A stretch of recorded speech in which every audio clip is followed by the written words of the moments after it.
We acknowledge that we are on the traditional lands of the Kulin Nation. We pay our respects to elders, past, present and emerging, and acknowledge the Aboriginal and Torres Strait Islander people's spirit, imagination and rich history of storytelling and humour that is an inspiration for all Australians. Welcome back to another episode of The Bearer of Weird News. I am still Matt Harvey, or at least I assume that I still am. Things have gotten pretty timeless in lockdown, but I will take me at my word. It is week infinity of forever of lockdown, and I am here once more to bring you the news. So let's get into it. I will once again be the bearer of weird news.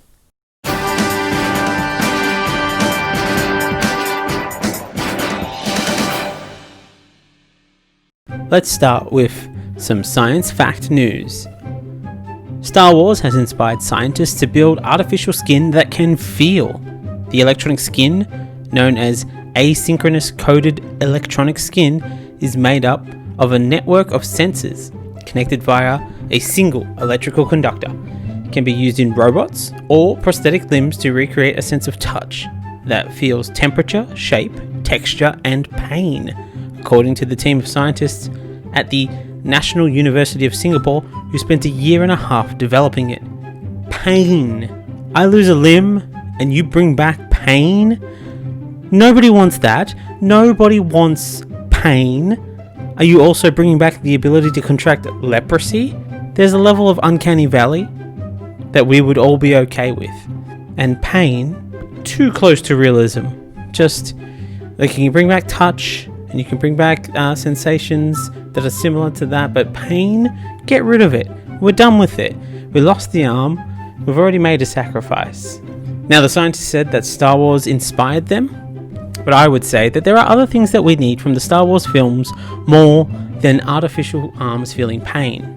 Maybe some spacefaring ships, some faster than light travel, the ability to live on a variety of other planets, and failing all that, the number one invention that we should be inspired by Star Wars to build, the moisture farm, moisture catching devices that we see on Tatooine, as apparently we are slowly terraforming the Earth into a desert-like planet, much like Tatooine.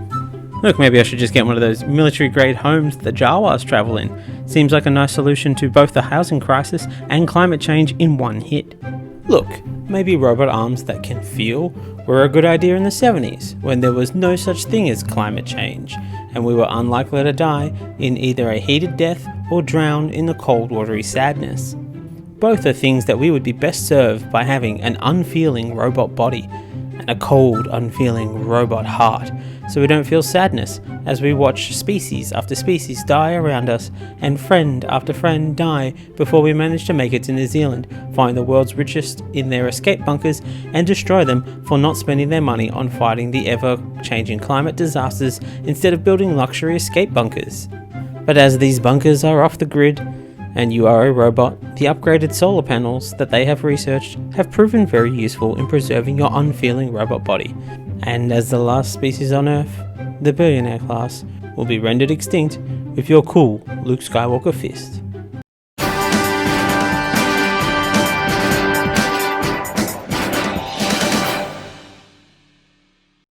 Moving over to Micronation news. 50 years since declaring its sovereignty from the rest of the country, one of Australia's most well-known micronations is to be dissolved. The Principality of Hutt River will once again become part of the Commonwealth of Australia, according to Royal Hutt River Legion Major Richard Andana Barton. Of the roughly 100 self-declared independent entities around the world, about a third of these can be found in Australia. I suppose they found a semantic loophole to the old racist adage, if you don't like it, leave. They technically aren't in Australia anymore. Checkmate, racists! Though, as far as I know, it is always white people trying to start their own countries, presumably as a throwback to their colonial roots. After all, renaming places as other places is what white people have done best since the dawn of time. While a lot of countries have sought independence through civil war, Leonard Casley set up the legally unrecognised independent state of 75 square kilometre property in Western Australia's Midwest region following a disagreement over wheat production quotas in 1970. A real testament to the Australian tradition of throwing off the shackles of government oppression, or it would be if it didn't mean that they were trying to leave the nation. While it has never been recognised by the state or Commonwealth governments, the Principality of Hutt River received a letter from Queen Elizabeth II in 2016 on its 46th anniversary. Just like my grandfather when he turned 100, which coincidentally made him the independent nation of Frank. It is acknowledged on Google Maps as a tourist attraction and has its own postage stamps and currency, about 10,000 non-resident citizens, and visitors got a stamp on their passports as proof of their travels. But they beat mainland Australia to having a treaty with the indigenous landowners. So there's that going for them. Though, like all things this Micronation did, I suspect it was just an attempt to get recognition from one entity to build their case as a sovereign nation, which puts it on par with Australia's attempt to recognise and incorporate the indigenous culture. So, 1-1. On December 2nd, 1977, the Principality declared war on Australia, until Prince Leonard notified authorities of the cessation of hostilities several days later. Although the declaration was officially filed, it was definitely a war Australians didn't know that they were a part of, effectively making it a non-war war like Iraq. And the Principality is lucky there's no oil there, or else they may still have peacekeeping troops within the region, not at war, nor committing war crimes in the region to this day. Prince Leonard's fight for independence, regardless of its legality, became a symbol of inspiration for all those who championed for less government intervention and the doing away with bureaucracy in a country built on the concept of a fair go. Or, as it has come to be known recently, the Go Principle. The go, you should get a go. Seems like a bad time to rejoin Australia if I'm honest. What? With escalating coronavirus cases, mass unemployment, and an ever-increasing power grab from reject store Lex Luthor, Peter Dutton. As Dutton has said, the Australian Services Directorate powers will be increased to be able to spy on Australian citizens. The everything that you claim not to be when you're in the Principality.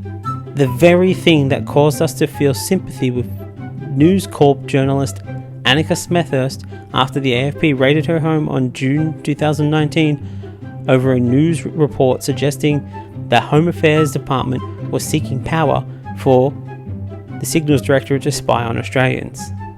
How dare you put us in a position to feel bad for a News Corp journalist, even if they were reporting the truth for once? At the time, Dutton had claimed the story was nonsense despite publicly confirming its substance, and then raided a journalist's home because they dared to talk about it in a not at all precedent-setting show of behaviour shift. But this quick look at the Signals Directorate website shows their motto is reveal their secrets, protect our own. Which they seem to think is a statement of trust, not paranoia. It does sound inclusive, but they have lowered the threshold of who there is from outside of Australia to outside the Signals Directorate office. But Dutton has confirmed Australia could now spy on its own citizens. After all, they need to know who's planning on having sex with patients in quarantine. It is of the utmost importance. Seems like the right time to have stayed as a micronation if you're asking me. But what do I know? I've never seceded before.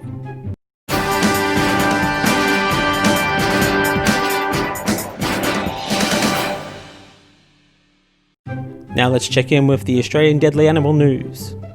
Australia, a country known for its deadly tiny animals, burning hot sun, casual racism, and possibly not existing, depending on who you ask, may have just invented an app that is being described as Shazam for spiders. Because even though we are determined to destroy all our local wildlife at record rates, we need to know which species are still alive for us to destroy. We will win this never-ending battle with nature. Contain it in a man-made box and scream, "Take that, nature, you think you're irrepressible, huh? Now you live inside a box that we made, a terrarium." The app is called Critterpedia. It's a collaboration between Nick and Murray Scare, who, along with Usain Bolt, are the living embodiment of nominative determinism, and who worked with Australia's National Science Agency and the Liberal government's favourite punching bag, the CSIRO. It's a machine learning engine designed to automatically identify different species of spiders and snakes, which relies on you to take a moment of clear thinking after being bitten by a potentially deadly spider or snake to not panic, but rather line up and attempt to get a selfie with the creature that is trying to kill you, or what is otherwise known as the Instagram effect. It is definitely a reasonable way to spend the possibly 1 to 2 hours you might have left of your life. After all, think of all the likes you'll get. Hopefully you're in one of Australia's famous Wi-Fi bushland trails and can take advantage of our world-class NBN network, which has been put in place by a government that definitely cares about you and getting you what you need. An AI-powered algorithm like Critterpedia requires hundreds of thousands of images to become accurate in its assessments, so CSIRO and Data61 are hoping to get as many people as possible to download Critterpedia and upload pictures of spiders and snakes that they might see in the wild. And given the rampant success of the COVID-safe app, I feel like we're in with a good chance of getting everyone to download this app. Although it's not a simple task given the staggering high percentage of people who believe in flat earths, literal angels, 5G conspiracy theories, and the Murdoch press. We may need a way to make it about the people, not the science, because people do not like science at the moment. The CSIRO should approach Nintendo and try to get them on board with gamifying the process. Creative avatars, accessories, points that mean nothing but feel good to collect. We need to turn Critterpedia into like a mishmash of Pokemon Go and Instagram, encouraging Australians to go bush and search out the kind of animals that we need to get in the database, if we're going to save lives, by getting users to post as many blurry/artistically filtered photos as they can so that the algorithm can learn and slowly make adjustments to its personal taste and then automatically downvote the terrible photos so that you, as a user, will never have to learn to tell your friends that their photos are no good and you can just outsource that to the robots.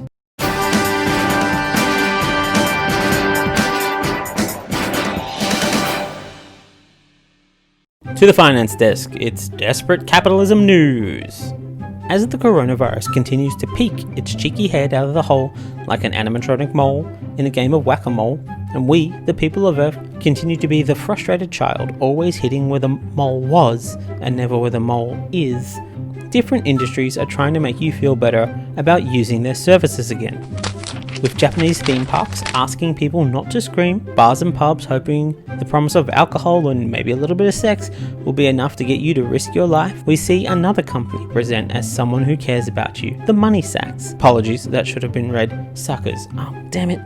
The customers. This happens every time. Emirates Airlines has made a surprising offer. They are promising travelers a free funeral if you are infected with COVID-19 during a flight. The airline industry has been ravaged by worldwide border closures stopping people from holidaying. They are getting desperate to convince people that the giant tube in the sky recirculating air breathed out by people who just spent hours crammed in with more people than there would be queuing up for rides at Disneyland and eating only the fastest foods that in all likelihood cause them to fart, if not directly in your nose, then close enough that social convention dictates that you must stay quiet about it, but maybe try pointing the knob that blows the air directly into your face, so even if you don't get rid of the fart, at least you'll get an infection and maybe die, and then you won't have to smell the fart again, thereby winning the war on biological weapons in a kamikaze attack. Well, they've tried all sorts of things, from leaving middle seats empty to requiring everyone to wear masks to health checks at terminals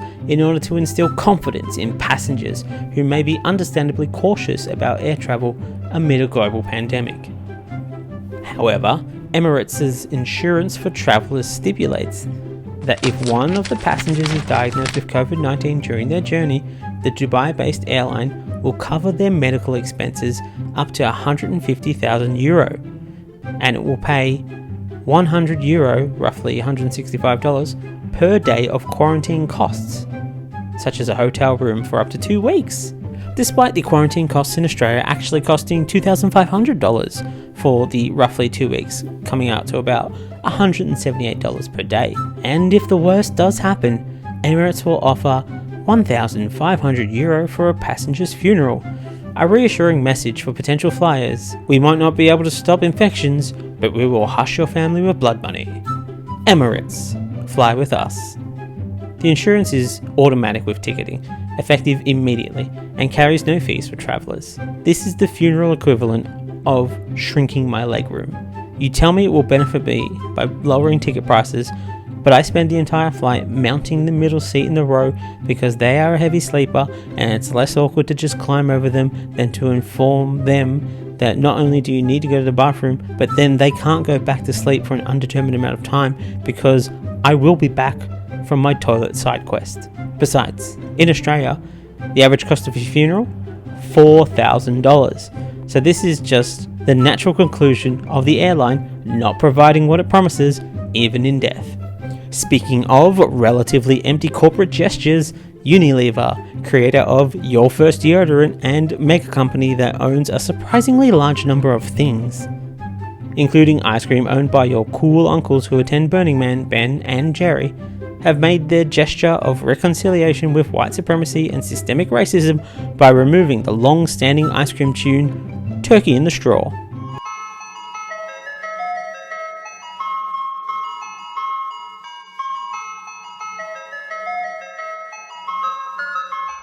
Because Turkey in the Straw was taken over by minstrel shows, infused with racial hatred, and then slipped back into mainstream culture. Basically, they may as well be playing Al Jolson from the speakers. So what they did is they approached the RZA from the Wu-Tang clan to create a hot new summer jam for the ice cream van, which, if I'm honest, is actually pretty good. Let's listen.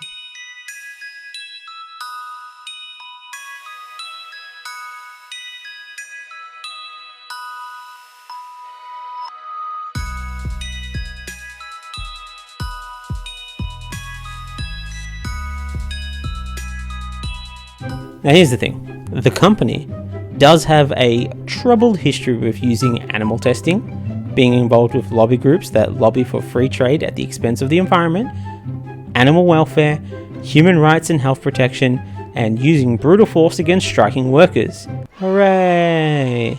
But at least now, when they strike down the workers, they'll hit them with equal hatred, and they won't be hitting one group harder than the other. Hooray! But it is a great song though. Let's just listen to it one more time.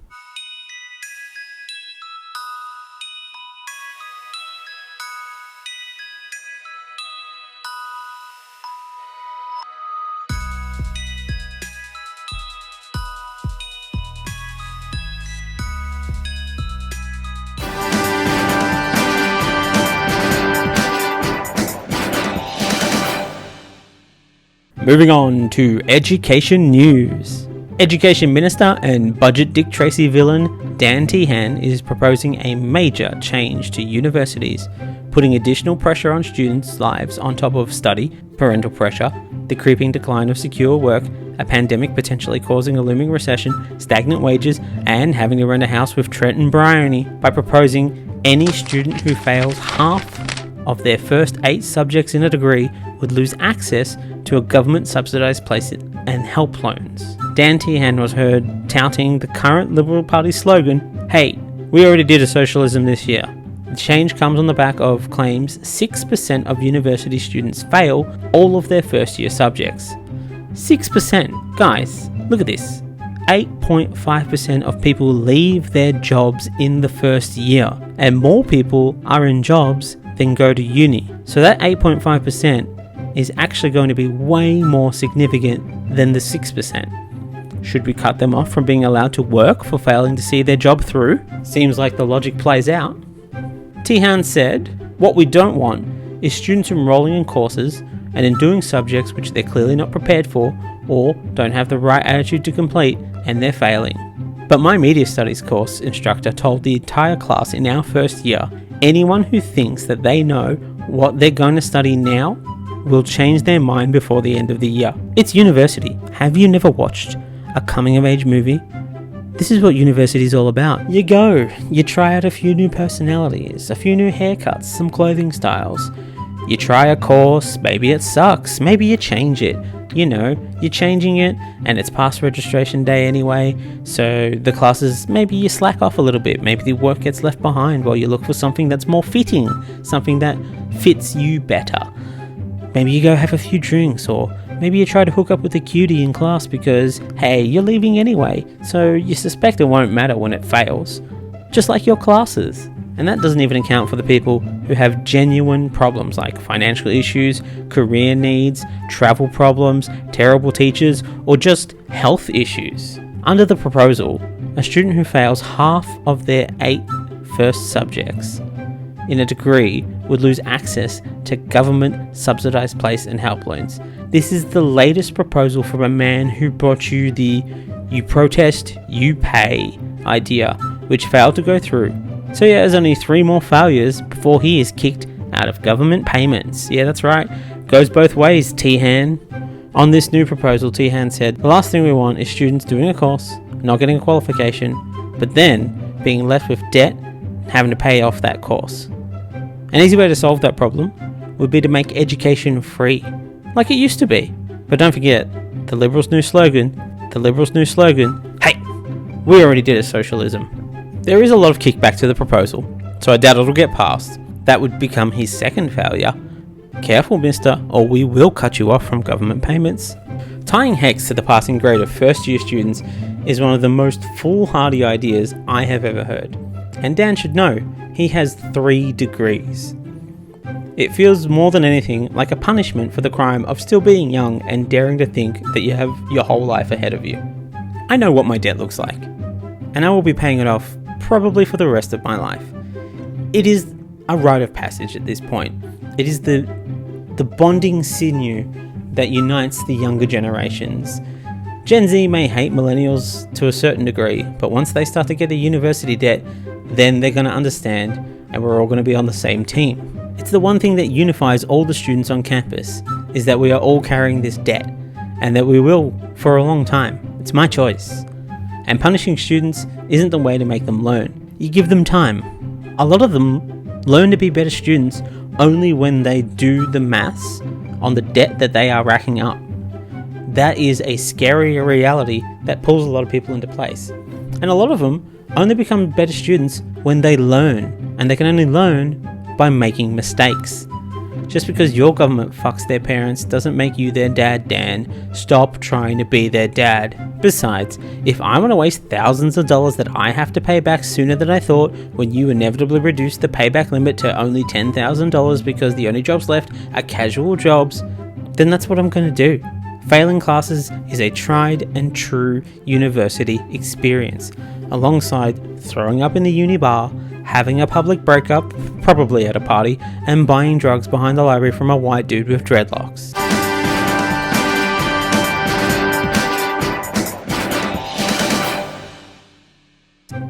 War news now.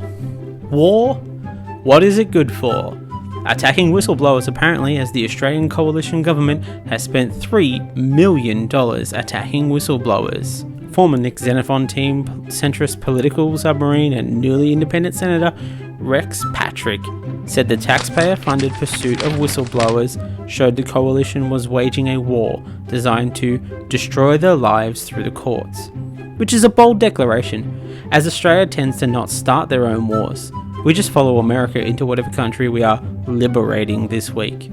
Assuming, that is, that you count bombing weddings as liberation, which I guess some sort of Middle Eastern Rodney Dangerfield definitely would. Oh, that's okay. Well, I got a wife and kids. Oh, that reminds me. They're probably wondering where I went. I told them I'm going for coffee. That was a week ago. Patrick has said it totally undermines confidence in Australia's whistleblower laws and policies. Whistleblowers should be treated as heroes, not as criminals. Which is right on brand for Team Australia, as Team Australia is all about raising up the underdog and making criminals heroes. So this is bizarrely on brand for getting quiet Australians on board with supporting these whistleblowers, which just goes to highlight the continued incompetence of the coalition government, as they can't even scare the Australian citizens correctly. I would have thought by now that they would have learned what it is that Australians hate, as we are constantly shouting it at them. But that would involve them listening to their constituents, and when it comes to being in the coalition, if you aren't a mining company or a tax-dodging multinational, they are not interested in hearing your wants and needs. Rex Patrick also called for the creation of a whistleblower authority and a reward scheme for whistleblowers, similar to one used in the US. We do use the US as our model for where we go to war, so at least this copying will result in some possible positive impacts. After all, America has never aggressively attempted to pursue and punish a famous whistleblower. It is great to finally see some justification for the $270 billion we spent on missiles. If they just said that it was to go to war on whistleblowers, Sky News would have supported them. I mean, at the very least, Sky News After Dark would be all on board. And what a dangerous world it would be. Companies would actually have to be careful when attempting to force a worker back to work in an unsafe environment, lest they be held accountable for negligence, rather than just doing it out in the open and saying that they were fired for not social distancing. Governments wouldn't have to raid the home of news journalists who have received leaked information and then gone on to accurately report it. No. And besides, how would they justify runaway spending on collating some sort of all-knowing and ever-watching department of nothing to see here? We certainly can't have people knowing when their rights are being infringed by government overreach. That'd be dark days for any government, not just the one who increasingly seeks to benefit itself while taking away what little the poor do get, while simultaneously blaming them for not having higher paying jobs in a market with stagnant wages for over 40 years. And we can't have that now, can we?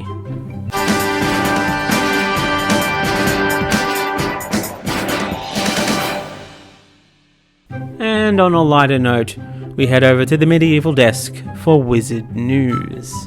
New Zealand, a country previously mostly known for being Middle-earth in the Lord of the Rings films, and currently enjoying a cultural moment as the country that had done really well knocking out the scourge of COVID-19 until it hadn't anymore, has been in the news recently for non-COVID reasons. Someone at CNN discovered that they have a government-funded wizard. Yes, that's right. This wizard was born in the UK. His name is Ian Brackenbury. He's paid $16,000 a year by the Christchurch Council for wizardry. The New Zealand Art Gallery Directors Association said he had become a living work of art. And the Auckland City Art Gallery document described his work's medium as artist's corporeal substance. Now, if I'm being honest, he's no Tim the Tattooed Man. That guy's corporeal substance is literally the art and will be framed after he dies. He isn't even allowed to gain weight, as he might damage the shape of the art. You have a lot of work ahead of you, Mr. Wizard, if you want to be considered a living art project. Historically, the man now known as the Wizard backpacked around Europe, was a Royal Air Force officer in Canada, taught English literature in the University of Tehran, and after finishing his degree in sociology and psychology, worked as a community arts organiser for the University of Western Australia in Perth, and then as a teaching fellow in sociology at the University of New South Wales in Sydney. So it is probably easy to say that he's tried to find himself on more than one occasion, and probably more than most people have. Generally, a little backpacking in Europe might result in you coming home with a fake accent, 3 or 4 stories you tell at every opportunity you get, and then forcing them in even a couple of times when it's inopportune. But then this guy, he went a little bit further than most white people with not much else going on. When he lost his university job, he hatched a plan with the Vice-Chancellor to give him a new position, University of New South Wales' first official wizard, technically turning the University of New South Wales into the first wizard school. And as such, J.K. Rowling can expect a pretty hefty lawsuit from Australian universities as a means of keeping those universities alive, because they certainly won't be saved by the government in this desperate time of need. After all, these universities keep pumping out lefty liberal snowflakes who complain whenever the government wants to imprison a few refugees for an indefinite period, or misappropriate some government funding in order to buy some electorates. Bunch of crybabies. If only the diggers knew that these lefty liberal snowflakes were trying to preserve the integrity of the country that they had fought for, they would be outraged. The Wizard says, "I've invented a wizard out of nowhere. There were no wizards when I arrived in the world, except in books." A fact a tiny amount of Googling would have proven wrong, as any pagan would attest to, or any Wiccan, and this wizard had best watch himself, or he'll end up in the layer of hell with real-life black magic practitioner and feature character in the Divine Comedy Michael Scott. But hey, it's all about branding. As such, I will be branding the Bearer of Weird News as the world's first news comedy podcast in real life. All other news comedy podcasts have merely existed in the intangible form of audio waves. And if an audio wave plays in a headphone and nobody is there to listen to it, does it even exist? See, I too can poorly philosophize you out of reality. A strange thing though, The Wizard has a 4-star rating on TripAdvisor. This is better than places like Luna Park, which comes in at 3.5, and Movie World, which sits at a solid 3 stars. Presumably, his reviewers haven't heard his old-fashioned views, such as considering a lot of music to be terrible, being outspoken against having a woman as a wizard, and having spoken out against anti-male sexism, despite being almost entirely supported by his wife. Then again, people on the internet are strange things. Maybe they gave him good reviews because they heard his views. The internet is a complicated place. But now, at age 87, he wants to find a successor, and appears to have one. 39-year-old Ari Freeman, who teaches guitar and fronts a psychedelic funk band and claims that music is a form of magic. Which, guys, come on. That really is a worse expansion of the Harry Potter universe than that time J.K. Rowling said magicians make their poop disappear. At least with the poop, there was a level of impossibility with that. And it's not just distilling down to real-world Harry Potter being him and his friends are a band of rudderless hippies who travel the country like the Scooby Gang, but with less taking down of corporate abusers.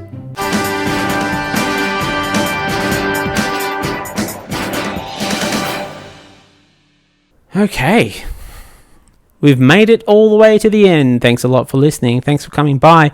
I appreciate you coming in and giving me a chance. And if this is your first episode, welcome. If it's something you've come back to, thanks for coming back. I appreciate all of you. Hopefully you can share this with a friend if you think someone might get a laugh out of this. It's a pretty complicated time at the moment. We could use as many laughs as we can get. Please share it. Please send it to someone who you think might enjoy it. Share it on social media, wherever you want to put it. And hopefully you stay safe out there. Wash your hands. Don't touch your face. Wear a mask. Stay inside if you're in lockdown. And be careful if your country refuses to go into lockdown. Look after each other. And I'll see you next time.